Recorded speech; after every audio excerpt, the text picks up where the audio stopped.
ہم لوگوں کو میلاد النبی کا مہینہ غفلت اور سستی سے بیدار کرنے کے لیے آتا ہے کہ امت مسلمہ میلاد النبی اپنے محبوب آقا کی ولادت کا جشن منائے، خوشیاں منائے، لیکن جو غفلت ہے اس سے خود کو باہر نکالے۔ صرف ایک مہینہ محبوب آقا کی ولادت کا جشن منا کر خاموش نہ ہو جائے، بلکہ محبوب جو سنت اور سیرت لے کے آئے ہیں اس محبوب کی سنت اور سیرت کو پورا سال بلکہ پوری زندگی اپنانے والے بنے۔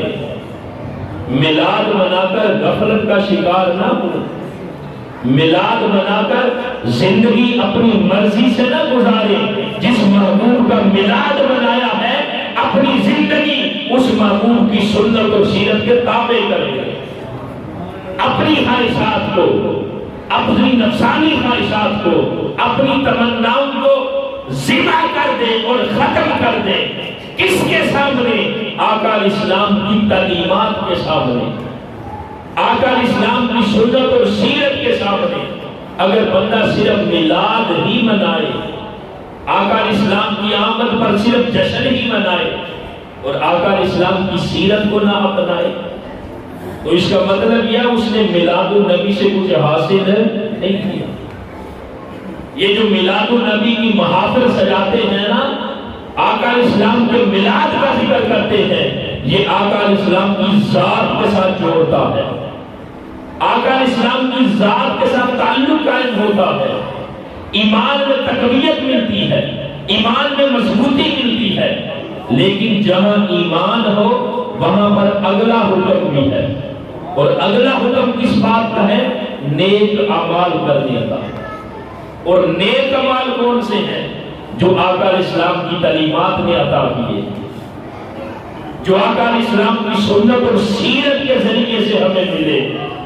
تو دوستان محترم، میلاد کا مہینہ گزر رہا ہے اور آیا اس لیے ہمیں غفلت سے جگانے کے لیے، ہماری زندگیوں سے سستی کو نکالنے کے لیے، ہماری زندگی سے خدا کی نافرمانی کو نکالنے کے لیے کہ اب بندہ خدا جس محبوب کی آمد پر تو جشن منا رہا ہے نا، اس محبوب کی سیرت کو بھی اپنا۔ 5 وقت اللہ کی بارگاہ میں جھکنا، یہ اللہ کے محبوب کی سیرت ہے۔ لوگوں کے ساتھ حسن اخلاق سے پیش آنا، یہ اللہ کے محبوب کی سیرت ہے۔ اپنے ماں باپ کا ادب و احترام کرنا، یہ اللہ کے محبوب کی سنت اور سیرت ہے۔ اپنے رشتہ داروں کے حقوق کا خیال کرنا، یہ اللہ کے محبوب کی سنت اور سیرت ہے۔ تو ایک چیز ہم نے لے لی ہے اور ایک چیز کو ہم بھول رہے ہیں۔ یہ دونوں چیزیں ہم نے اپنی زندگی میں جمع کر دی ہے کہ آقا اسلام کی آمد پر جشن بھی منائیں گے، وہ مناتے ہیں، مناتے رہیں گے، اس لیے کہ کائنات کی سب سے بڑی خوشی ہے۔ لیکن اس کے ساتھ ساتھ جو دوسری چیز ہے وہ ہم نے زندگی میں جمع کر دی ہے، اور وہ کون سی ہے؟ آقا اسلام کی تعلیمات کو اپنانا۔ اس میں ہم بہت پیچھے ہیں، اس میں ہم بہت سستی اور غفلت کا شکار ہیں۔ بلکہ یہ جو ماحول ہے نا ہماری سوسائٹی کا، یہ جو جدید دور ہے ٹیکنالوجی کا، آج کی نوجوان نسل کو اس جدید ٹیکنالوجی نے بے راہی کا شکار کر دیا ہے۔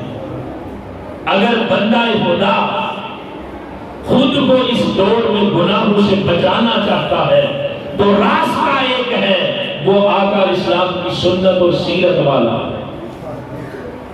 دیکھیں، آقا اسلام کی سنت اور سیرت پر عمل یہ قیامت کے دن درجات کی بلندی کا باعث بنے گا۔ آقا اسلام کی سنت اور سیرت پر عمل خدا کی بارگاہ میں ہمارے لیے نجات کا ذریعہ بنے گا۔ اگر ہم نجات چاہتے ہیں تو راستہ فقط ایک ہے، اور اس راستے سے بڑھ کر اچھا راستہ ہی کوئی نہیں۔ آقا اسلام کی تعلیمات سے بڑھ کر کوئی اچھا راستہ نہیں جو ہمیں آخرت میں نجات دے دے.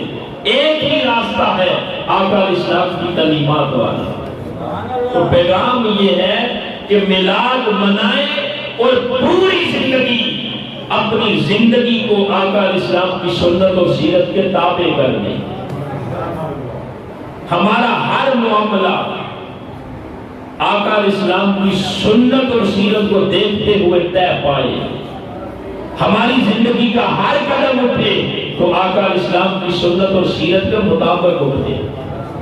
اور ایک بندہ مومن جو غلام ہو نا، غلام اپنی مرضی سے زندگی نہیں گزارتا. وہ غلام اپنے مالک آقا کی مرضی سے زندگی گزارتا ہے. ہم سارے آقا اسلام کے غلام ہیں، تو ہمیں اپنی مرضی سے زندگی نہیں گزارنی، ہمیں اپنے محبوب آقا کی مرضی سے زندگی گزارنی. اور ہمارے محبوب آقا کی رضا اور منشا اور مرضی کیا ہے کہ میرے غلام میری سنت اور سیرت کو اپنائیں.